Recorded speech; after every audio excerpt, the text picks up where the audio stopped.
40,260 మంది ఆయను. వీరు కాక వీరు దాసులను దాసురాలను 7,337 మరియు వారిలో గాయకులను గాయకురాండ్రులను 200 మంది ఉండిరి. వినండి, ఎక్కడికి పరిసమాప్తం అవుతుంది? ఎన్నో చదువుకుంటుంది 65. వినండి, మొదటి 2 వచనాలు అక్కడ ఒక పరిపూర్ణమైనటువంటి భావన ఇచ్చాడు, లెక్క ఇదేది. ఆఖరి 64 వచనం 65 వచనం చదివితే ఎంతమంది బయలుదేరి వచ్చారో లెక్క పరిసమాప్తం చేశాడు. అక్కడ చెప్పబడినటువంటి లెక్కలో ఎంతమంది ఉన్నారు చూడండి. ఎంతమంది ఉన్నారు? ఈ 2వ అధ్యాయంలో ఏమి లేదా మీరు అనుకోవచ్చు, చెప్పడానికి చాలా ఉంది విశేషము విషయము ఈ 2వ అధ్యాయంలో. మనం మాట్లాడితే బైబిల్ గ్రంథంలో ఒక వచనం తీసి మాట్లాడడానికి మన జ్ఞానం చాలదు, మామూలుగా చెప్పలేదు. ఎందుకంటే అంత మహాజ్ఞానంతో కూడుకుని ఉన్నదే ఈ దివ్య గ్రంథం. ఈ మహోన్నతిని ఈ గ్రంథంలో ఉన్నటువంటి మాటలను 1-2 మాటలతో చెప్పడానికి ఎంత మాత్రం కూడా మన శక్తి చాలదు. ఇంత అధ్యాయంలో ఎన్ని వచనాలు? 22వ అధ్యాయంలో ఎన్ని వచనాలు ఉన్నాయి? 70 వచనాలు ఉన్నాయి. 70 వచనాలలో కూడా చాలా శ్రేష్టమైనటువంటి భావం ఉంది. బయలుదేరి వచ్చినటువంటి వారి సంఖ్య ఇది ఎన్నో బృందం ఇది. నన్ను యజ్రా గ్రంథం, యజ్రా గారు 2వ బృందం నాయకుడు. కానీ యజ్రా గ్రంథంలో మనం చదువుతున్నటువంటి ఈ అధ్యాయులు ఎవరి గురించి అయితే ఉన్నాయో అవి 2వ బృందం గురించి కాదు. ఏ బృందం గురించి? మొదటి బృందం గురించి. అగే గ్రంథం మనం ఏం చదువుతామో అవే జాగ్రత్త. అయితే అగే గ్రంథంలో ఎంత సవివరంగా లేదు. ఏమి ఇచ్చాడు? ఇక్కడ ఎంతమంది బయలుదేరి వచ్చాడో ఇచ్చాడు. ఎంతమంది బయలుదేరి వచ్చారని చూడండి. మొత్తం 42,360 మొత్తం లెక్క కట్టి 49,897 వస్తుంది చూడండి. 97 వస్తుంది. నేను ఇక్కడ లెక్క కూడా రాసేసాను. ఓకేనా? అంటే ఎంతమంది వచ్చారు?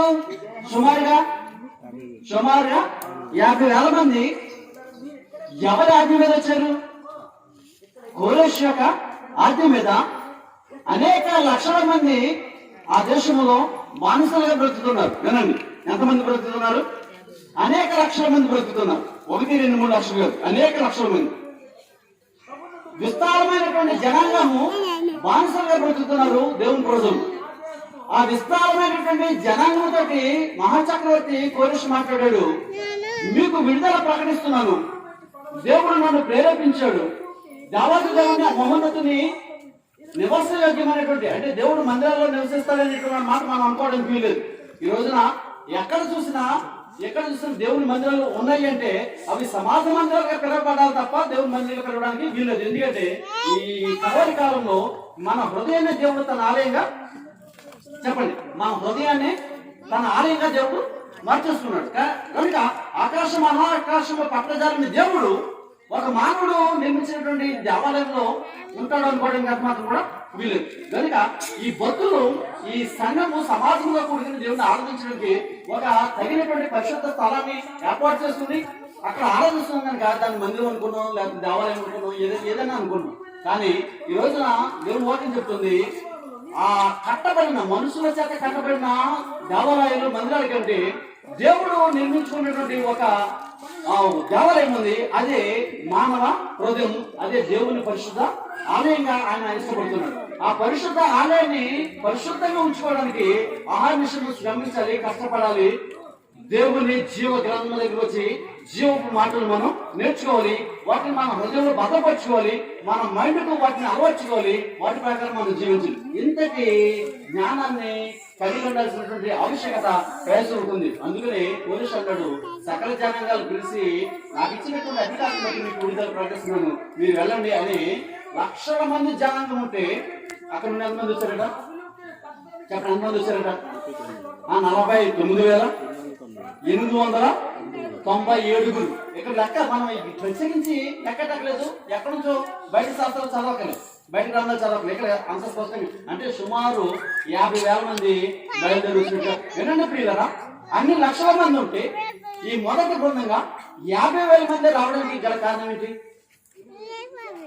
చూడండి, అప్పటి వరకు బానిసలు ఉన్నారు కదా, మీకు స్వతంత్రం ప్రకటిస్తున్నాం అంటే, ఇప్పుడు తెలంగాణ రాష్ట్రం స్వతంత్రం కోసం పోరాటం చేసింది, అనేక మంది ప్రాణత్యాగం. దావీదు మందిరం కడతానంటే తండ్రి దేవుడు నీ చేతులు రక్తము చిందించే కనుక నీవు పనికిరావని చెప్పినటువంటి దావీదుతోటి అంతటి అర్హతను దావీదుకి ఉన్నటువంటి దేవుడు ఈ రోజు పోలీసు ద్వారా మళ్ళా ఆయన పరిశుద్ధ మందిరాన్ని కట్టడానికి నాకు కూడా అవకాశం ఇచ్చాడు అనేటువంటి భావము అనేక మందిలో లేకపోయింది.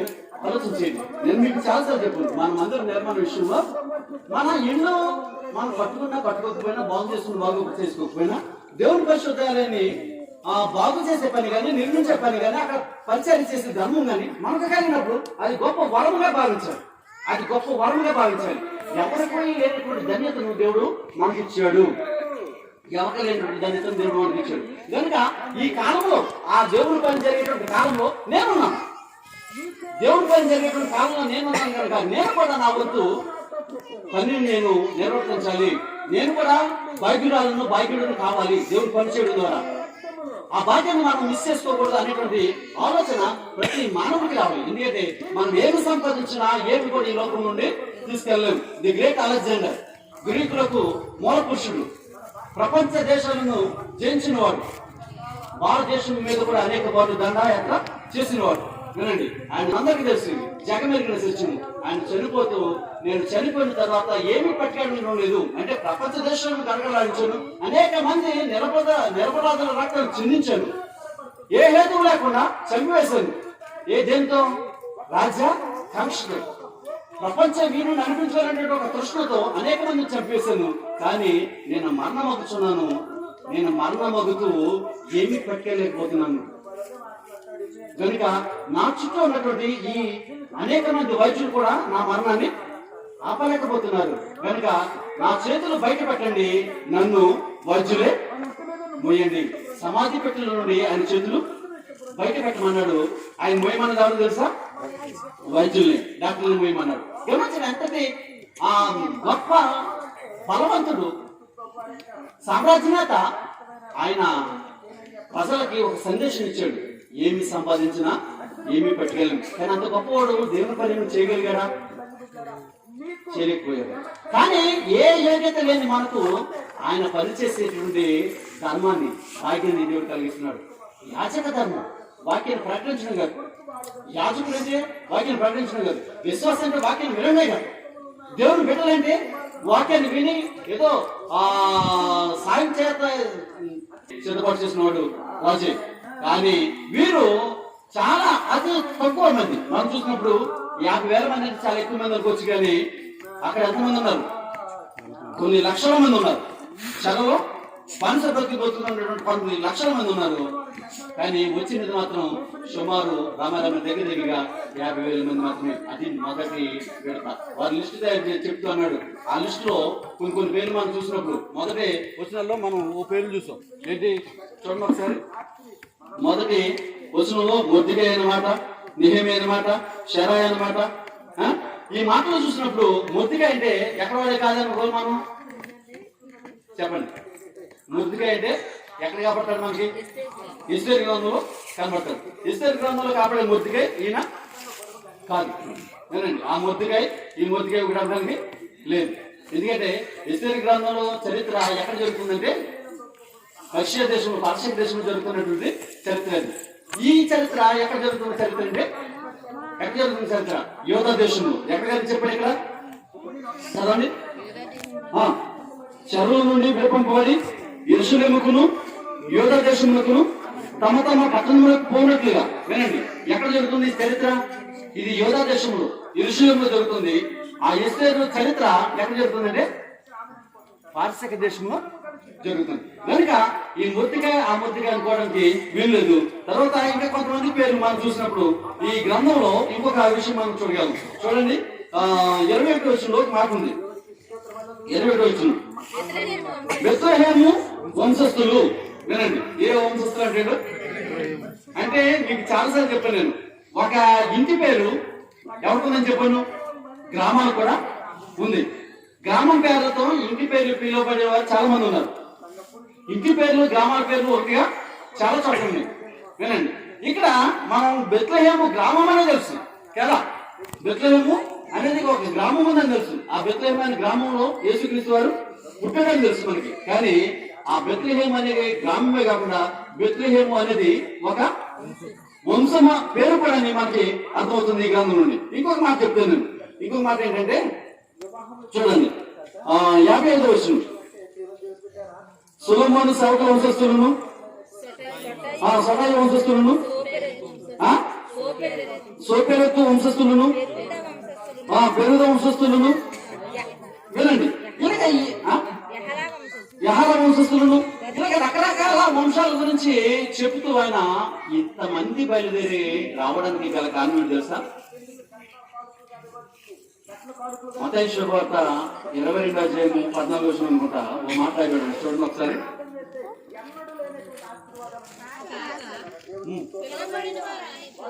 కాగా వినండి, చక్కని మాట. మత్తయి శుభవార్త ఇలా అన్నాడు, కాగా పిలువబడిన వారు అనేకులు, ఏర్పరచబడిన వారు కొందరే. వినరా ఎంత చక్కని మాట అన్నాడు. కాగా పిలువబడిన వారు ఎంతమందిని పిలిచాడు ఆయన? ఎంతమందిని పిలిచాడు? వినండి, కోరేష్ గారు ఎంతమందిని పిలిచాడు? ఎంతమందిని? అనేకులను కాదు, ఇంకొక మాట చెప్పచ్చు, సకల దేశములకు, సకల జనాంగములకు. అంటే ఎవరిని మిగలలేదు. అంటే ఇంకా అనేకులు అంటే ఇంకా కొంతమంది మిగిలిపోయారని చెప్పడానికి అవకాశం ఉంటుంది. కానీ ఇక్కడ మిగలని సకల రాజ్యాలలో మాట్లాడుతున్నాడు. సకల జనాంగములను దేవుడు అవసరం చేశాడు. మీలో యూదులైన వారు ఎవరో వారు బయలుదేరవచ్చును, వారికి ఎటువంటి ఆటంకం లేదు అని ఒక గ్రామంలోనో, ఒక పట్టణంలోనో, ఒక నగరంలోనో, ఒక దేశంలోనో చాటింపేలే. ఈ చెదిరిపోయినటువంటి యూదులు ఎక్కడెక్కడైతే ఉన్నారు వినండి, ఎక్కడెక్కడ ఉన్నారట చెదిరిపోయిన యూదులు? ఎక్కడెక్కడ ఉన్నారట? మీకు అపోస్తలుల కార్యాల గ్రంథం చాలాసార్లు మనం చదువుకున్నాం. అంటే గ్రంథం గురించి మీకు వివరించలేదు, కానీ అప్పుడప్పుడు పౌర ప్రయాణాల గురించి చెప్పాను. కొన్ని సందర్భాల గ్రంథాలు మనం చదువుతుంటాం. 8వ అధ్యాయంలో ఒక మాట రాయబడి ఉంటుంది. అపోస్తలుల కార్యాల గ్రంథము 8వ అధ్యాయం. ఆ కాలం ముందు యెరూషలేములోని గమనించండి, యెరూషలేములోని సంఘమునకు గొప్ప హింస కలిగినందున అపోస్తలులు తప్ప అందరూ యూదయ సమరయ వినండి, ఎవరు చెదిరిపోకుండా అపోస్తలులు మాత్రమే ఉన్నారు. మిగిలిన వారందరూ కూడా యూదయ సమరయ గలిలయ దేశాలందు ఏమైపోయారంటే చదివిపోయి. దేన్ని బట్టి? ఆ సంఘంలో కలిగినటువంటి హింసను బట్టి. చెదిరిపోయిన వారు మరలా పోగు చేయబడాలి. ఎందుకంటే దేవుని ప్రణాళిక ఏదైతే ఉందో ఆయన ఎవరిని విడిచిపెట్టేవాడు కాదు. ప్రభువుని పిలిచినప్పుడు నీకు పనిగా దేవుడు ఎలాగంటే నీ అవసరం ఏదైతే ఉందో ఆ రూపం ఆయన పరామర్శిస్తాడు. ఆయన ప్రత్యక్షతను నీకు కనబరుస్తాడు. ఆయన ప్రసన్న చేత మన జీవితాన్ని వెలిగిస్తాడు. ప్రభువుని పిలిచేటువంటి గొప్ప మనసు, అంటే దేన మనసు మనకు ఉండాలి.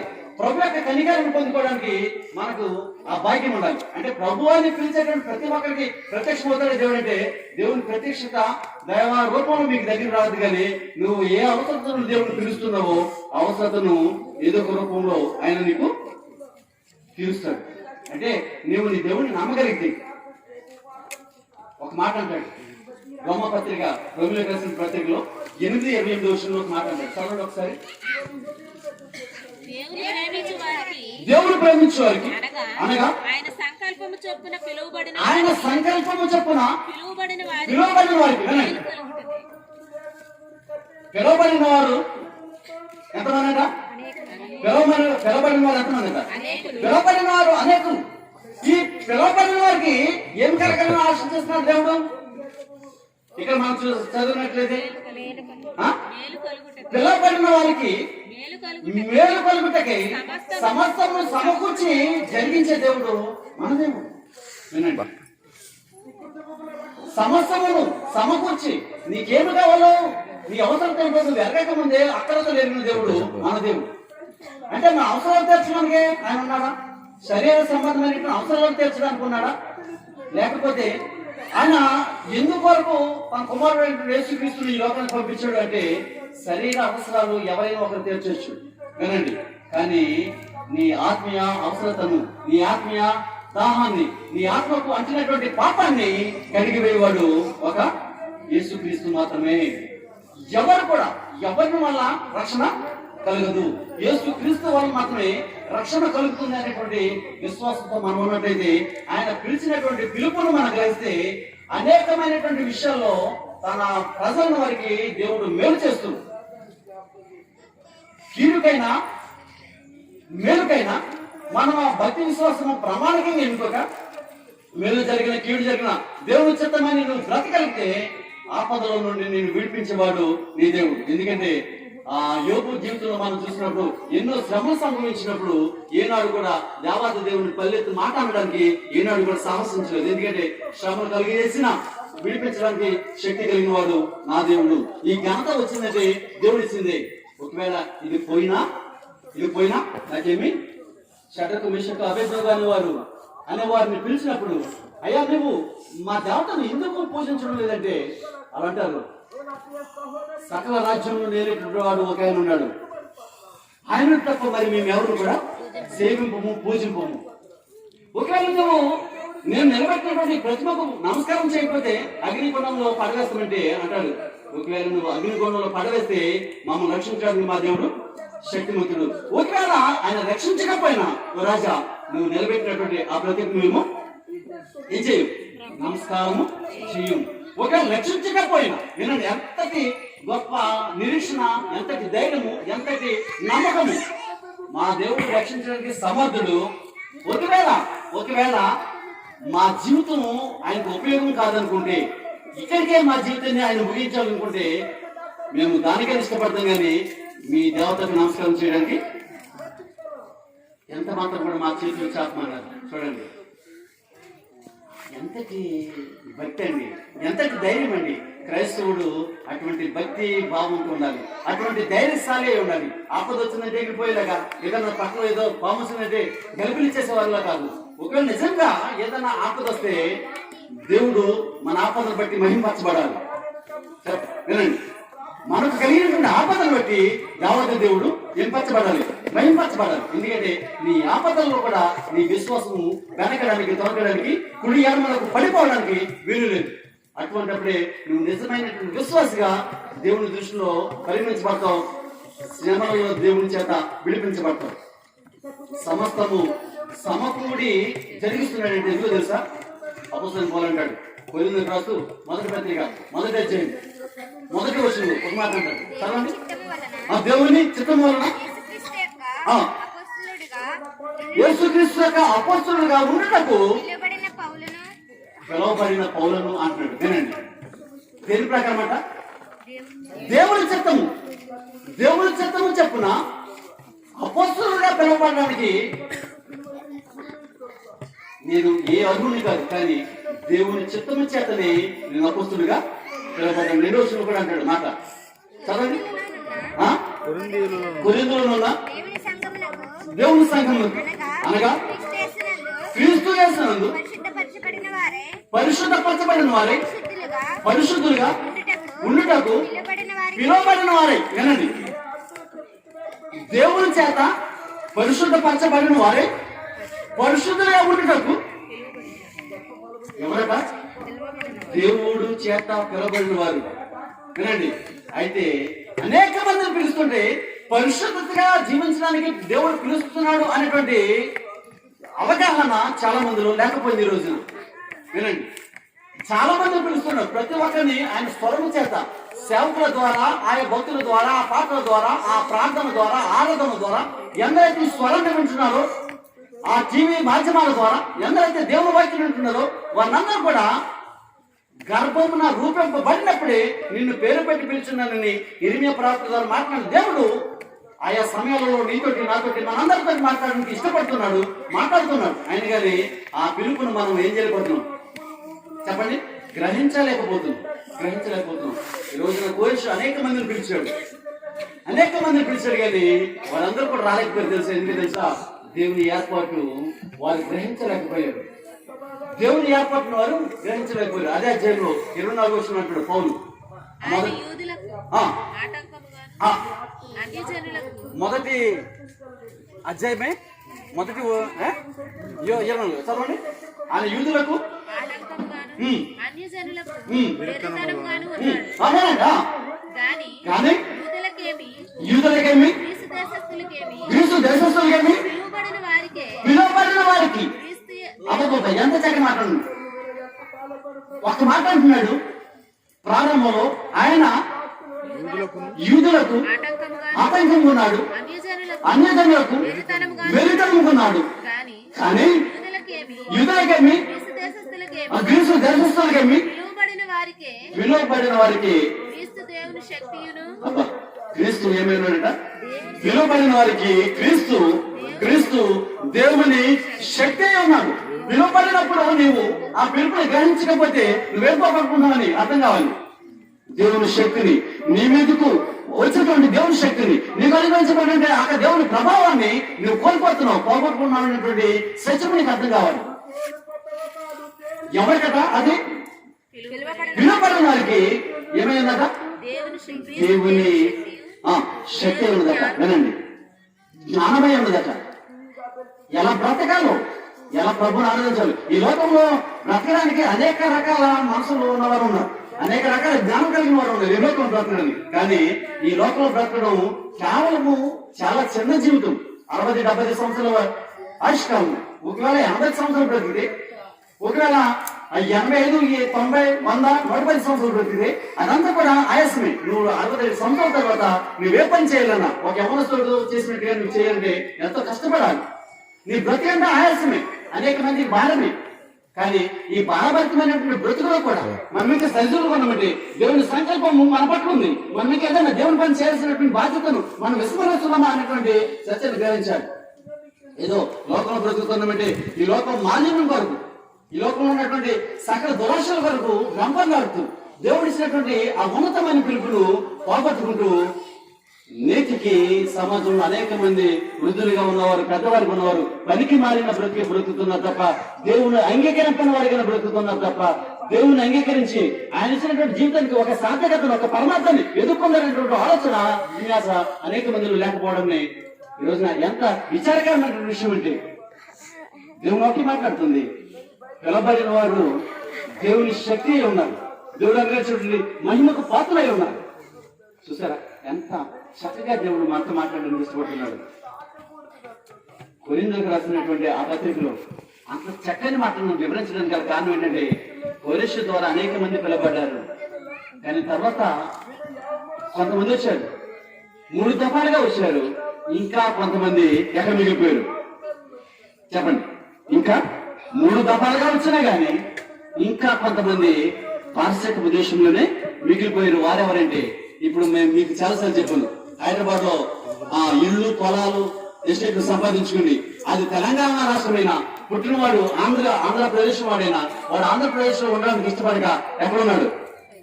తెలంగాణ అనేటువంటి ఒక ఓటు హక్కును, కార్డును సంపాదించుకుని అక్కడ ఉండడానికి ఇష్టపడుతున్నాడు. మరియు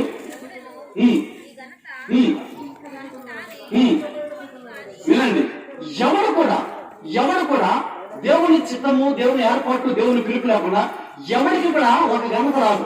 కానీ అహరోను పిలువబడినట్టుగా దేవుని చేత పిలువబడిన వాడే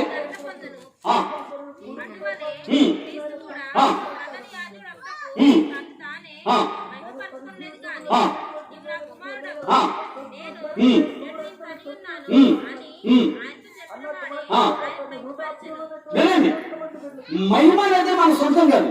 ఇందాక తమ్ముడు ఒక మాట అన్నాడు యెషయా గ్రంథంలో. ఏమంటది? మనం చదువుకున్నటువంటి పాఠంలో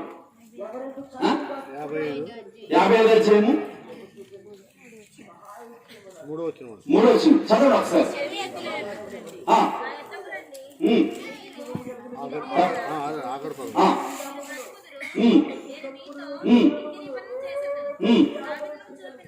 దావీదుకు చూపిన శాశ్వత కృపను మీకు కూడా చూపుతుంది. వినండి, ఈ వాక్యం చదవండి. ఇప్పుడు ఏ వాక్యం? ఇప్పుడు ఎందుకు ముందు చదివించాను కదా, 5:4 చదవండి.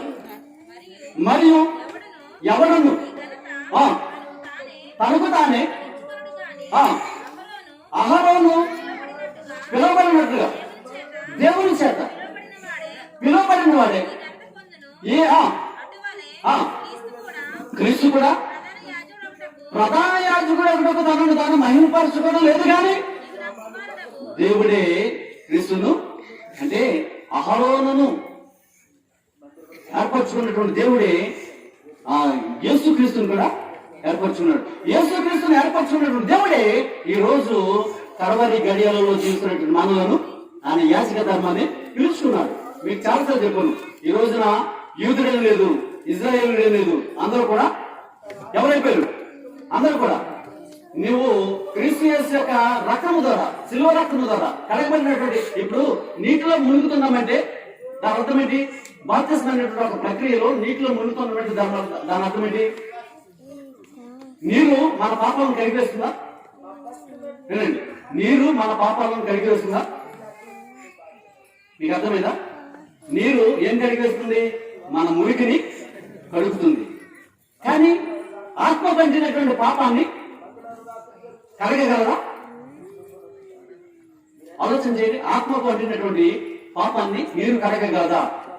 కానీ మనము మునిగేది నీటిలో అంటే అది కేవలము పొరపటి. మరి ఎక్కడ మునుగుతాం అనుకోవాలి? ఆత్మ కంటినటువంటి పాపాలను కలగలిగినటువంటి క్రీస్తు యేసు యొక్క రక్తములో మనము మునుగుతున్నాము. ఆయన రక్తము చేత మన ఆత్మ కంటినటువంటి పాపాన్ని కడిగేసుకుంటున్నాము. ఆయన మాత్రమే మన పాపాలను కడిగేయగలడు. ఆయన రక్తము మాత్రమే మనం పవిత్రపరచగలదు. కనుక ఇది నీరు కాదు, ఆయన రక్తంలో మన పాపాన్ని కడిగేసుకుంటున్నాం అనేటువంటి ఆలోచన మనం కలిగి ఉండాలి. చూడండి ఎంతటి చక్కని మర్మాలు దేవుని గ్రంథాన్ని ధ్యానిస్తుంటే ఒక వాక్యం చదువుతుంటే మనకు అర్థం కానిటువంటి భావాలు ఎన్ని కనపడుతున్నాయి? పిలవబడిన వారు అనేక మంది అయితే ఏర్పరచబడిన వారై యోధా దేశానికి వచ్చారు. దేవుని మందిరాన్ని కట్టడానికి పూనుకున్నారు. వాళ్ళు దేవుని మందిరం కడుతున్నప్పుడు అనేక ఆటంకాలు వచ్చాయి. మీకు చాలాసార్లు చెప్పండి, దేవుని పని ఎక్కడైతే జరుగుతుందో అక్కడ ఏముంటాయి? సాతాను ఆటంకాలు ఉంటాయి. ఎందుకంటే యోబు గ్రంథంలో మనం చూసినప్పుడు సాతాను మాట్లాడతాడు. సాతానుతో దేవుడు నువ్వు ఎక్కడి నుండి వచ్చావంటే భూలోకంలో అటు ఇటు ఎక్కడ నిలిచిన్నాడట? దేవుని సన్నిధిని సాతాను నిలిచినటువంటి ఒక సందర్భంలో మాట్లాడు అంటే దేవుడిని కార్యం ఎక్కడ జరుగుతుందో అక్కడ అంతకంటే ముందుగా ఎవరు వస్తారు చెప్పండి? సాతాను వస్తాడు. సాతాను కనుక ఆ సాతాను శోధన నుండి మనం విడిపింపబడి మరుగొల్పబడక దేవుని వాక్యాన్ని ఏకాగ్రతతో వినడానికి ప్రార్థన అవసరం. సమాజంలో కూడినప్పుడు మొదట ప్రార్థన చేసుకోవడం తెలుసా? ప్రభా, ఈ ప్రార్థన కార్యక్రమంలో అనేక విషయాలు నీ గ్రంథం నుంచి మేము తెలుసుకోవాలనుకుంటున్నాం. ఈ గ్రంథంలోని విషయాలు తెలుసుకునే ముందు మా ఆత్మలకు ఎటువంటి అవరోధం కలగకుండా నీ శక్తి నుంచి, నీ వాటి నుంచి మీరు మాతో మాట్లాడాలని ప్రతి ఒక్కరూ ప్రార్థన చేస్తాం. కనుకనే ఈ ఆరాధన ఎంత ఘనంగా అనేక మంది పిలబడిన వారు ఆ యొక్క వచ్చిన మరి ఒకసారి చదువుకుందాం. ముందుకెళ్దాం. కొన్ని నిమిషాలు నేను వాక్యం ముగిస్తాను. ఏమొచ్చింది? 5:4 కాదు, 9:15 చదవండి. ఈ హేతువు చేత మొదటి నిబంధన కాలంలో జరిగిన అపరాధముల నుండి విమోచనం కలుగుటకి ఆయన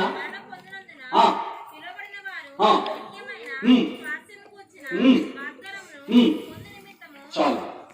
పిలువబడిన వారు ఎందుకోసం పిలువబడుతున్నారట? స్వాస్థ్యమైన నిత్యమైన స్వాస్థ్యము వాగ్దానం పొందడానికి. ఆ స్వాస్థ్యమైన ఇది నిత్యమైనటువంటి వాగ్దానం ఏదైతుందో స్వాస్థ్యం గురించినటువంటి వాగ్దానం, ఆ వాగ్దానాన్ని పొందడానికి మానవుడు దేవుడు పిలిచాడు. ఏదో గుజ్జాలు ఇంటి ప్రార్థన జరిగితే గొప్ప భాగ్యం మరి కలిగిన గానీ దాన్ని కాదనుకోండి. యోధ పత్రికలో మొదటి రోజులో ఒక మాట అంటారు చదండి. దాసుడును యాకోబు సహోదరునైనా యోధ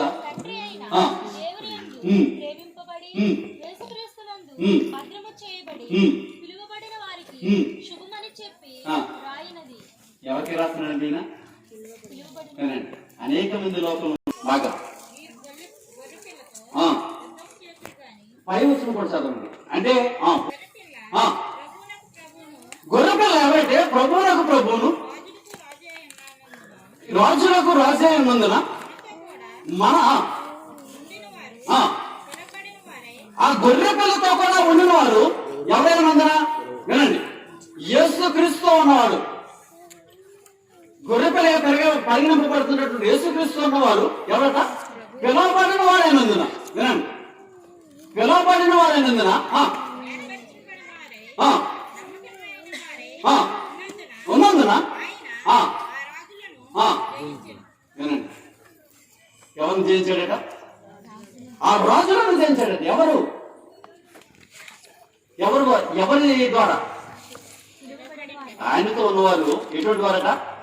పిలవబడిన వారట, ఏర్పరచబడిన వారట, నమ్మకమైన వారట. ఎంత మాట అండి! అసలు పిలవబడిన వారి గురించి ఎంత చక్కగా మాట్లాడుతున్నాడు పరిశుద్ధాత్ముడు. నమ్మకమైన వారట. ఈ పిలవబడిన వారు ఎవరట? నమ్మకమైన వారట, ఏర్పరచబడిన వారట. చూడండి, పిలవబడిన వారు నీవు ఉన్నావు, ఏర్పరచబడిన వారు నీవు ఉన్నావా? ఈ రాత్రి ఒక మాట చెప్పి నేను చెప్తాను. అదే ఇది ఉంది కదా, 19వ అధ్యాయము 9వ ఒక చక్కని మాట అన్నాడు. మరియు అతడు నాతో ఎలాగూ చెప్పాను, గొర్రెపిల్ల పెండ్లి విందుకు పిలువబడిన వారు గొర్రె పిల్ల పెండ్లి విందుకు పిలువబడిన వారు ధన్యులను వాయమని ఒక శబ్దము ఆయన ఉన్నట్లు మనం విన్నాం. అంటే ఎవరట వీరు? గొర్రె పిల్ల పెండ్లి విందుకు పిలువబడిన వారు. ఇక్కడ జరుగుతుంది ఏ విందు? ఇది గొర్రె పిల్ల పెండ్లి విందు. ఈ పెండ్లి విందులో రుచికరమైనటువంటి శరీర సంబంధమైనటువంటి ఆహారం మీకు దొరకపోవచ్చు, కానీ ఆత్మ సంబంధమైనటువంటి జీవాహారము ఇక్కడ జరుగుతుంది. ప్రార్థన చేసుకుందాం. సమస్త ధ్యానం ఇచ్చిన